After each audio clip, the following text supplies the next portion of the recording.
triwulannya. Triwulan 2 berapa? 8 juta. Oke, saya masukkan 8 juta ya. Oke, ini 8 juta. Dari 8 juta ini kan 50% tunai kan berarti 4 juta. Ini, saya masukkan tunai 4 juta. Sisanya lagi adalah 4 juta kredit. Dari 4 juta ini, 1% kerugian piutangnya kan, 40.000. Berarti ini saja yang bisa kita tagih. 3.960. Nah, dari 3.960 ini, ingatin yang triwulan. Ya, ini tadi kan bulanan. Yang triwulan, 90% dengan 10%.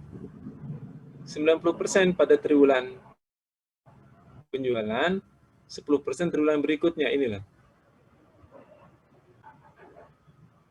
90% pada triwulan penjualan, kemudian 10% triwulan berikutnya. Ini. Sekarang triwulan ketiga. Triwulan 3 itu berapa? 7 juta ya? Saya masukkan angka 7 juta. Dapat dia? Tinggal masukkan angkanya di sini. Triwulan 3 sama triwulan 4 terimanya. Nah, kalau kita sudah bisa membuatkan ini, schedule penerimaan piutangnya, tinggal kita tambahkan. Ya, nanti ya. Ini adalah schedule piutang, ditambah ini ada kasnya, penerimaan kasnya. Ini saldo awalnya nanti, sebentar dulu saldo awalnya. Ini dulu dipahamin. Bisa dipahamin? Bisa, Pak. Saya. Nah, sekarang, kalau ini sudah, ya, sekarang kita masukkan pengeluarannya. Ini pengeluarannya. Ini pengeluarannya. Pengeluarannya tinggal input saja kita kan, pembelian material, gaji dan upah, pembayaran utang, dividen, sama macam-macam biaya. Ini tinggal kita input saja gini nih. Ini adalah pengeluaran kasnya. Kita jumlahkan, ini adalah jumlah pengeluaran kasnya. Nah, setelah kita tahu bulan Januari ya, Januari ini Februarinya. Nah, ini ada saldo awal, tadi di soal sudah ada saldo awalnya, 1.500.000. Dari saldo awal ditambah tunai sama piutang, ini jumlah penerimaan kas kita. Kemudian ini adalah jumlah pengeluaran kas kita. Kurangkan penerimaan kas, kurangin pengeluaran kas, dapatlah saldo akhir. Nah, saldo akhir bulan Januari akan menjadi awal bulan Februari. Saldo akhir Februari, awal Maret, terus dia kayak gitu. Nah, setelah kita bisa tahu berapa jumlah penerimaan dan pengeluaran dan kita kurangkan, kita dapat saldo akhir. Nah, ternyata di sini pada bulan Februari sama Maret, saldo akhir kita itu defisit. Ya, saldo akhir kita itu adalah defisit. Begitu saldo akhir kita defisit, ingatin ya, saldo akhir kita defisit, berarti kan kegiatan perusahaan kita kan nggak bisa jalan nih. Kita nggak punya uang bulan Februari sama Maret. Ini ada defisit 210, sementara sini ada defisit 2 juta sekian. Apa yang kita lakukan dengan keadaan defisit seperti ini gitu loh. Nah, disinilah muncul kebijakan para pimpinan kita. Jadi kalau perusahaan tidak bisa dilakukan, tahun 2021 tidak bisa bergerak bulan Februari sama Maret, kebijakan pertama adalah coba kita negosiasi lagi utang. Ini kita punya utang 4 juta ini pada bulan sama Maret. Ini dulu langkah pertama. Langkah pertama coba negosiasikan, ya, negosiasikan berapa jumlah pembayaran utang yang bisa kita pindah. Anggap saja ini, yang bulan Februari kita minta negosiasi, saya nggak bisa bayar utang bulan Februari, kan? Saya hapus ini. Tapi saya bayarnya nanti pada bulan triwulan sini. Jadi Maret sama triwulan 2, saya bayar sini. Gitu. Berarti kalau ini bisa dinegosiasikan, perusahaan kita bisa jalan. Kenapa? Kita udah surplus semua itu. Januari sampai triwulan 4 itu kita udah surplus semua. Itu ya, yang pertama. Yang kedua, kalau toh ini nggak bisa dilakukan, Pak. Oke, saya nggak mau katanya. Kata orang yang ngutangin kita, saya nggak mau. Saya tetap minta bayaran bulan Februari sama Maret. Misalnya sini kan 4 juta. Apa yang harus kita lakukan?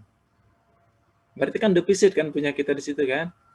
Nah, begitu kita defisit di sini bulan Februari sama Maret, berarti kan kita harus melakukan pinjaman.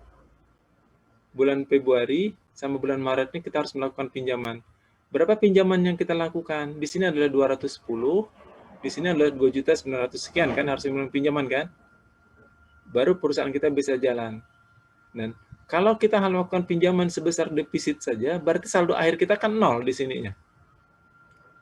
Ngertiin? Kalau kita misalnya pinjam sini 210, sini pinjamnya 2 juta sekian, berarti kan saldo kas kita ini kan nol. Kalau saldo kas kita nol, kita juga masih khawatir. Kalau tuh ada kegiatan yang sifatnya mendadak, kita nggak punya uang, gimana gitu. Tetap saja nggak bisa jalan, gitu kan. Nah, ada kebijakan lagi yang berikutnya itu, kalian sudah pernah belajar yang namanya di semester 2, kalau nggak salah itu, kas kecil, ada metode impres sama metode fluktuasi. Ya kan? Nah, metode fluktuasi itu adalah saldo akhirnya, saldo kas itu kan selalu berubah-ubah itu kan, sesuai dengan kebutuhan kita kan. Nah, yang kayak gini kan, ini kan bebernya fluktuasi kan, selalu berubah. Nah, bagaimana dengan metode impres? Yang saldonya selalu tetap. Oke, saya berikan contoh yang berikutnya lagi. Nah, yang ini.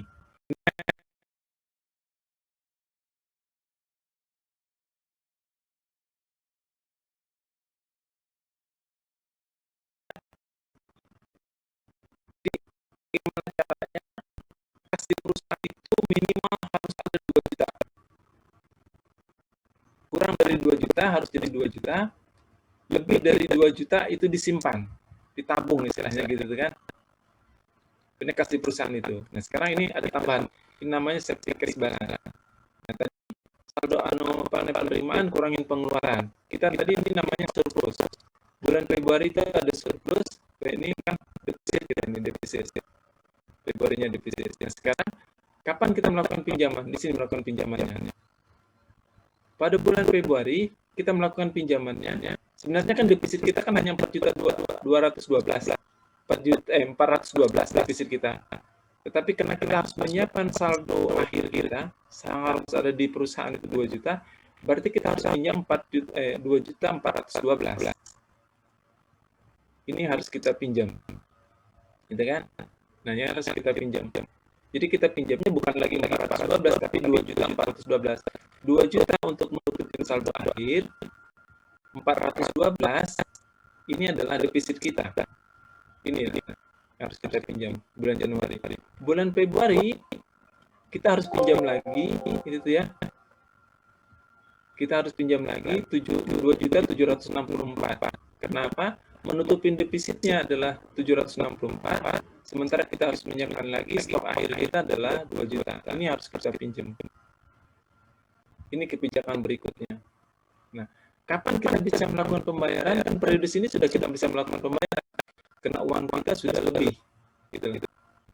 Ini kita bisa nabung 4 juta, sini 4 juta, 4 juta, kita sudah bisa bayar ya bulan berikutnya gitu. Nah, ini contoh kebijakan untuk anggaran kas. Oke, ada yang mau ditanyakan? Silahkan.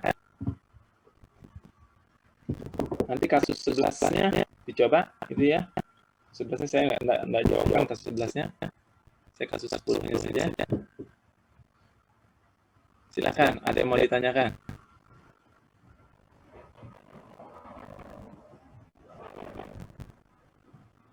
Nggak ada? Belum ada, Pak. Nah, oke.